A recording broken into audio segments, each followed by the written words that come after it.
എല്ലാവർക്കും സുഖാണെന്ന് വിശ്വസിക്കുന്നു. ഓഗസ്റ്റ് മാസത്തിൽ നമ്മൾ ശ്രദ്ധിക്കേണ്ട എല്ലാ അറിയിപ്പുകളുമാണ് ഈ ഒരു വീഡിയോ നിങ്ങളുമായിട്ട് പങ്കുവെക്കുന്നത്. റേഷൻ, പെൻഷൻ, സ്കോളർഷിപ്പ്, ബാങ്ക് ഇടപാടുകൾ, ഗ്യാസ്, ആധാർ, ഇതുമായി ബന്ധപ്പെട്ട വിവരങ്ങളെല്ലാം ഉണ്ട്. വളരെ പ്രധാനപ്പെട്ട കാര്യങ്ങളാണ്. വീഡിയോ മുഴുവനായിട്ടും കാണണം. വീഡിയോയുടെ വിശദാംശങ്ങളിലേക്ക് കടക്കുമ്പോൾ കൂടുതൽ ആളുകളിലേക്ക് ഇൻഫർമേഷൻ എത്താൻ ഷെയർ ചെയ്യുക, ലൈക്ക് ചെയ്യുക. ഫേസ്ബുക്കിലൂടെ കാണുന്ന ആളുകൾ ഫോളോ ചെയ്യുക. വീഡിയോയുടെ വിശദമായ വിവരങ്ങളിലേക്ക് വരാം. ആദ്യത്തെ അറിയിപ്പ്, പാചകവാതക വില പൊതുമേഖലാ എണ്ണ കമ്പനികൾ പുതുക്കി നിശ്ചയിച്ചു.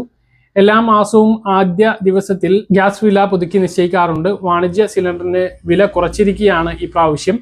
ആഗോള വിപണിയിൽ ക്രൂഡ് ഓയിൽ വില കൂടുമ്പോഴും വില കുറച്ചിരിക്കുകയാണ്. അതിന് പ്രധാനപ്പെട്ട കാരണം ഒറ്റയടിക്ക് 1000 രൂപയോളം കൂട്ടിയതിന് ശേഷമാണ് ഈ ഒരു കുറവ് വരുത്തുന്നത് എന്നുള്ളത് തന്നെയാണ്. ഇപ്പോൾ 200 രൂപയാണ് 19 കിലോഗ്രാം സിലിണ്ടറിന് 200 രൂപയുടെ കുറവാണ് വരുത്തിയിട്ടുള്ളത്. അതേസമയം വീടുകളിൽ ഉപയോഗിക്കുന്ന ഗാർഹിക സിലിണ്ടറിന് വിലയിൽ മാറ്റം വരുത്തിയിട്ടില്ല. ശരാശരി 2700 രൂപക്ക് മുകളിലാണ് രാജ്യത്ത് വാണിജ്യ സിലിണ്ടറിന്റെ വിലയുള്ളത്. ഓഗസ്റ്റ് 1 മുതൽ വരുന്ന വളരെ പ്രധാനപ്പെട്ട ഒരു മാറ്റം ട്രെയിൻ ടിക്കറ്റുമായി ബന്ധപ്പെട്ടാണ്. ഓഗസ്റ്റ് 1 മുതൽ ടോക്കൺ വിതരണം ചെയ്യുന്ന സമയവും ബുക്കിംഗ് ആരംഭിക്കുന്ന സമയവും ഒന്നായി ക്രമീകരിക്കാൻ തീരുമാനിച്ചിട്ടുണ്ട്. മുമ്പ് യാത്രക്കാർക്ക് ടോക്കൺ എടുക്കുന്നതിനായി ഒരു ക്യൂവും യഥാർത്ഥ ബുക്കിംഗ് മറ്റൊരു ക്യൂവും നിൽക്കേണ്ട അവസ്ഥയുണ്ടായിരുന്നു. പുതിയ സംവിധാനം വഴി കാത്തിരിപ്പ് സമയം കുറയും. റിസർവേഷൻ കൗണ്ടറുകളിലെ തിരക്ക് ഒഴിവാക്കാനും യാത്രക്കാർക്ക് ബുക്കിംഗ് നടപടികൾ ലളിതമാക്കാനും ഇതിലൂടെ സാധിക്കും എന്നാണ് റെയിൽവേ അറിയിച്ചിട്ടുള്ളത്. മറ്റൊരു പ്രധാനപ്പെട്ട അറിയിപ്പ്, ക്രെഡിറ്റ് കാർഡ് റിവാർഡുകൾക്കും ചാർജുകളിലും മാറ്റം വരികയാണ്. ഓഗസ്റ്റ് 1 മുതൽ നിരവധി ബാങ്കുകൾ തങ്ങളുടെ ക്രെഡിറ്റ് കാർഡ് നിയമങ്ങളിൽ വലിയ മാറ്റങ്ങളാണ് വരുത്തുന്നത്. റിവാർഡ് പോയിന്റുകൾ, വാർഷിക മെയിൻ്റനൻസ് ചാർജുകൾ, മറ്റ് ഫീസുകളുടെ പരിഷ്കരണം എന്നിവയെല്ലാം ഇതിൽ ഉൾപ്പെടുന്നതാണ്. ഓരോ ബാങ്കുകൾക്കും ഇതിന്റെ തുകയിൽ മാറ്റങ്ങൾ ഉണ്ടാകും. മിക്കവാറും ബാങ്കുകളെല്ലാം ഈ മാറ്റങ്ങൾ വരുത്തിയിട്ടുണ്ട്. അറിയിപ്പ്, ബാങ്കിംഗ് തട്ടിപ്പുകൾ തടയുന്നതിനും ബാങ്കിന്റെ ഇടപാടുകൾ സുതാര്യമാക്കുന്നതിനും എളുപ്പമാക്കുന്നതിനും വേണ്ടി CKYC 2.0 ബാങ്കുകളിൽ നടപ്പിലാക്കുന്നത് 2026 ഏപ്രിൽ 1 മുതലാണ്. ബാങ്കിംഗ്, ഇൻഷുറൻസ്, മ്യൂച്വൽ ഫണ്ട് എന്നീ മേഖലയിൽ ഓഗസ്റ്റ് 1 മുതൽ നവീകരിച്ച CKYC 2.0 സംവിധാനം നടപ്പിലാക്കുകയാണ്. ഈ പുതിയ സംവിധാനത്തിന് കീഴിൽ ഉപഭോക്താവിന്റെ ഡിജിറ്റൽ സമ്മതം ലഭിച്ചു കഴിഞ്ഞാൽ സ്ഥാപനങ്ങൾക്ക് ഒരു ഡേറ്റാബേസ് വഴി അവരുടെ വിവരങ്ങൾ പരിശോധിക്കാൻ സാധിക്കുന്നതാണ്. ഓരോ തവണ ബാങ്ക് അക്കൗണ്ട് തുറക്കുമ്പോഴും ഇൻഷുറൻസ് പോളിസി എടുക്കുമ്പോഴോ മറ്റ് സാമ്പത്തിക ഇടപാടുകൾ പൂർത്തിയാക്കുമ്പോഴോ ഉപഭോക്താക്കൾ അതേ KYC രേഖകൾ വീണ്ടും സമർപ്പിക്കേണ്ടി വരില്ല. ഇത് പേപ്പർ വർക്കുകൾ കുറക്കുന്നതിനും ഡിജിറ്റൽ മുഖേനയുള്ള നടപടികൾ വേഗത്തിലാക്കുന്നതിനും സുതാര്യമാക്കുന്നതിനും തട്ടിപ്പുകൾ തടയുന്നതിനും സാധിക്കുന്നതാണ്. മറ്റൊരു പ്രധാനപ്പെട്ട കാര്യം ആധാർ അറിയിപ്പാണ്. ആധാർ 5 വയസ്സ് കഴിഞ്ഞിട്ടുള്ള കുട്ടികളുടേതും 15 വയസ്സ് കഴിഞ്ഞിട്ടുള്ള കുട്ടികളുടെയും നിർബന്ധിത സെഷനുകൾ നടന്നുകൊണ്ടിരിക്കുകയാണ്. അത് ചെയ്യാത്ത കുട്ടികളുടെ ആധാർ കാർഡ് താൽക്കാലികമായി റദ്ദ് ചെയ്യാൻ സാധ്യതയുണ്ട്. സ്കോളർഷിപ്പ്, പ്രവേശന പരീക്ഷകൾ അടക്കമുള്ളവയ്ക്ക് വലിയ പ്രയാസങ്ങൾ ഉണ്ടാകും. രക്ഷിതാക്കൾ ഈ കാര്യം ശ്രദ്ധിക്കുക. 5 വയസ്സ് കഴിഞ്ഞ കുട്ടികളുടേതാണ്. 5 വയസ്സ് കഴിഞ്ഞാൽ ബയോമെട്രിക് ചേർക്കണം. 5 വയസ്സിന് മുമ്പെടുത്തിട്ടുള്ള ആധാർ കാർഡ് 5 വയസ്സ് കഴിഞ്ഞാൽ പുതുക്കുകയും ബയോമെട്രിക് ചേർക്കുകയും വേണം. 15 വയസ്സാകുമ്പോൾ 17 വയസ്സിനുള്ളിലായി വീണ്ടും ഇത് ചെയ്യണം. ഇത് നിലവിൽ സൗജന്യമാണ്. ആപ്പ് ഉപയോഗിച്ച് പല സേവനങ്ങളും ഇപ്പോൾ നമുക്ക് സൗജന്യമായിട്ട് എല്ലാവർക്കും ചെയ്യാം. 10 വർഷം കഴിഞ്ഞ ആധാർ കാർഡ് എല്ലാവരും അപ്ഡേറ്റ് ചെയ്യേണ്ടതുണ്ട്. മറ്റൊരു പ്രധാനപ്പെട്ട അറിയിപ്പ് ബാങ്കിൻ്റെതാണ്.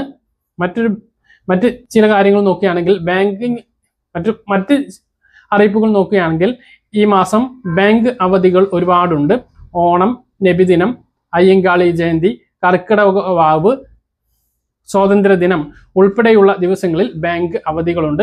കൂടുതൽ ബാങ്ക് അവധികൾ ഉള്ളതുകൊണ്ട് തന്നെ മുൻകൂട്ടി കാര്യങ്ങൾ തയ്യാറാക്കാൻ വേണ്ടി ശ്രദ്ധിക്കുക.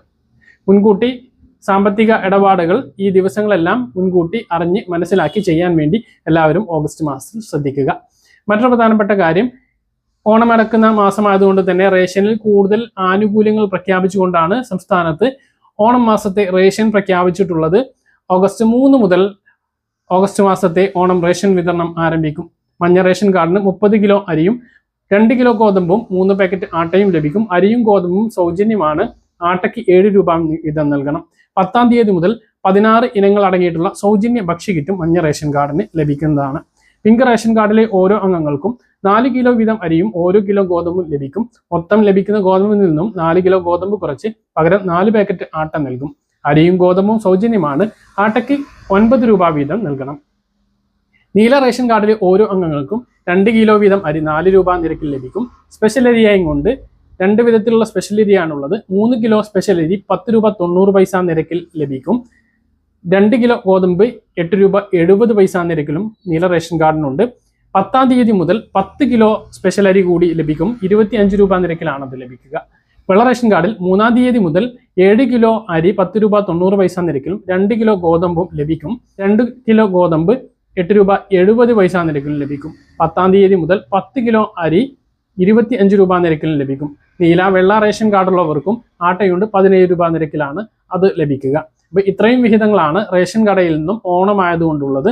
ത്രൈമാസ കാലയളവിലെ മണ്ണെണ്ണയുടെ വിതരണം തുടരുന്നതാണ്. 299 രൂപ, 1000 രൂപ, 1500 രൂപ, 2000 രൂപ എന്നിങ്ങനെ വിലയ്ക്കാണ് ഈ കിറ്റുകൾ ലഭിക്കുക.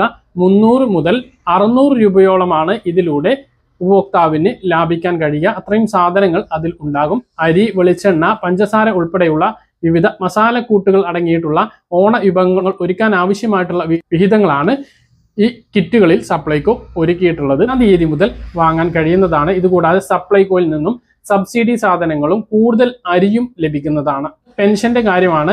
ഈ മാസത്തെ പെൻഷൻ വിതരണം 15-ാം തീയതിയോടുകൂടി ആരംഭിക്കാനാണ് സാധ്യത. സർക്കാരിന്റെ ഔദ്യോഗികമായിട്ടുള്ള അറിയിപ്പൊന്നും വന്നിട്ട് 6-ാം തീയതി തിരുവോണത്തിന് മുമ്പായും കൊണ്ട് എല്ലാവർക്കും, അതായത് കയ്യിലും പെൻഷൻ വിതരണം പൂർത്തിയാക്കാനാണ് സർക്കാരിന്റെ തീരുമാനം എന്നാണ് അറിയുന്നത്. അപ്പോൾ പെൻഷൻ വിതരണം നേരത്തെ ഉണ്ടാകും. 1 മാസത്തേത് കൂടി ചേർത്ത് അഡ്വാൻസ് ആയും കൊണ്ട് 2 മാസത്തേത് വിതരണം ചെയ്യാനുള്ള സാധ്യതയുണ്ട്. പക്ഷേ അതും ഉറപ്പായിട്ട് അറിഞ്ഞിട്ടില്ല. സർക്കാരിന്റെ അറിയിപ്പ്, ഔദ്യോഗികമായിട്ടുള്ള അറിയിപ്പ് വരേണ്ടതുണ്ട്. കെട്ടിട നിർമ്മാണ തൊഴിലാളി പെൻഷൻ ഇപ്പോൾ 1 മാസത്തേത് കഴിഞ്ഞ 2 ദിവസം മുമ്പ് വിതരണം ആരംഭിച്ചിരുന്നു. ഒരു കുടിശ്ശികയും 1 മാസത്തേതും കൂടി ചേർത്ത് ഓണത്തിന് ലഭിക്കും എന്നാണ് വിവരം. 3200 ആണ് കെട്ടിട നിർമ്മാണ തൊഴിലാളികൾക്ക് പെൻഷൻ ലഭിക്കുക. അവർക്ക് ഇപ്പോഴും 1600 തന്നെയാണ്. ക്യാൻസർ രോഗികൾക്ക് വർദ്ധിപ്പിച്ച പെൻഷൻ ഈ ഓണത്തോടനുബന്ധിച്ച് ലഭിക്കും എന്നുള്ളതാണ് വിവരം. പ്രവാസികൾക്കും മുടങ്ങിയിട്ടുള്ള പെൻഷൻ ഓണത്തോടനുബന്ധിച്ച് വിതരണം ചെയ്യും എന്നുള്ള വിവരങ്ങളുണ്ട്. അപ്പോൾ ഇതാണ് പെൻഷൻ വിതരണവുമായി ബന്ധപ്പെട്ട് അറിയിക്കാനുള്ളത്. SBIയുടെ പ്ലാറ്റിനം ജൂബിലി ആശാ സ്കോളർഷിപ്പ് 2026 പദ്ധതിയിലേക്കുള്ള അപേക്ഷ ക്ഷണിച്ചിട്ടുണ്ട്. 2026 സെപ്റ്റംബർ 4 വരെ ഓൺലൈനായി അപേക്ഷ സമർപ്പിക്കാം. രാജ്യത്തെ 2500-ലധികം കുട്ടികൾക്കാണ് ഈ സ്കോളർഷിപ്പ് തുക ലഭിക്കുന്നത്. 9-ാം ക്ലാസ് മുതൽ ഉന്നത വിദ്യാർത്ഥികൾക്ക് വരെ ഈ ഒരു ആനുകൂല്യം ലഭിക്കും. കോഴ്സിനനുസരിച്ച് 15,000 രൂപ മുതൽ 20 ലക്ഷം രൂപ വരെയാണ് സഹായം ലഭിക്കുക. പട്ടികജാതി പട്ടികവർഗ വിഭാഗങ്ങൾക്ക് 25% വീതം സംവരണം ചെയ്തിട്ടുണ്ട്. 9-ാം ക്ലാസ് മുതൽ +2 വരെ പഠിക്കുന്ന കുട്ടികൾക്കാണ് 15,000 രൂപ ലഭിക്കുക. Degree, PG, diploma, ITI കോഴ്സുകൾക്കും MBBS ഉൾപ്പെടെയുള്ള ഉന്നത വിദ്യാർത്ഥികൾക്കും വിദേശത്ത് പഠനം നടക്കുന്ന ഇന്ത്യൻ വിദ്യാർത്ഥികൾക്കും അപേക്ഷിക്കാവുന്നതാണ്. ഇന്ത്യയിൽ പഠിക്കുന്ന വിദ്യാർത്ഥികൾക്ക് വാർഷിക വരുമാനം 3 ലക്ഷം രൂപയും വിദേശത്ത് പഠനം നടത്തുന്നവർക്ക് വാർഷിക വരുമാനം 6 ലക്ഷം രൂപയിലും കൂടാൻ പാടില്ല. മുൻ വർഷത്തെ പരീക്ഷയിൽ 75% മാർക്കുണ്ടായിരിക്കണം. അപേക്ഷ സമർപ്പിക്കുന്നതിന് ആവശ്യമായിട്ടുള്ള രേഖകൾ അക്കാദമിക് റെക്കോർഡുകൾ, തിരിച്ചറിയൽ രേഖ, പാസ്പോർട്ട് സൈസ് ഫോട്ടോ, വരുമാന സർട്ടിഫിക്കറ്റ്, പ്രവേശന വിവരങ്ങൾ, SC/ST വിഭാഗങ്ങൾക്ക് ജാതി സർട്ടിഫിക്കറ്റ്, ഭിന്നശേഷിക്കാരാണ് എങ്കിൽ ഭിന്നശേഷി സർട്ടിഫിക്കറ്റ്, അതുപോലെ തന്നെ പ്രവേശന പരീക്ഷയിൽ പങ്കെടുത്തിട്ടുണ്ടെങ്കിൽ അതിൻ്റെ സർട്ടിഫിക്കറ്റ് കൂടി അപേക്ഷയോടൊപ്പം വെക്കുക. അപേക്ഷകൾ സമർപ്പിക്കുന്നതിനും കൂടുതൽ വിവരങ്ങൾക്കും www.sbischolarship.co.in എന്ന വെബ്സൈറ്റ് സന്ദർശിക്കുക. പറഞ്ഞ കാര്യങ്ങൾ കൃത്യമായിട്ട് മനസ്സിലാണെന്ന് കരുതുന്നു. ഇതുപോലെ ഇൻഫർമേഷൻ ലഭിക്കാൻ ചാനൽ സബ്സ്ക്രൈബ് ചെയ്യുക, ബെൽ ഐക്കൺ എനേബിൾ ചെയ്ത് വെക്കുക. മറ്റൊരു വീഡിയോയുമായി നമുക്ക് കാണാം. ദൂരേക്കും.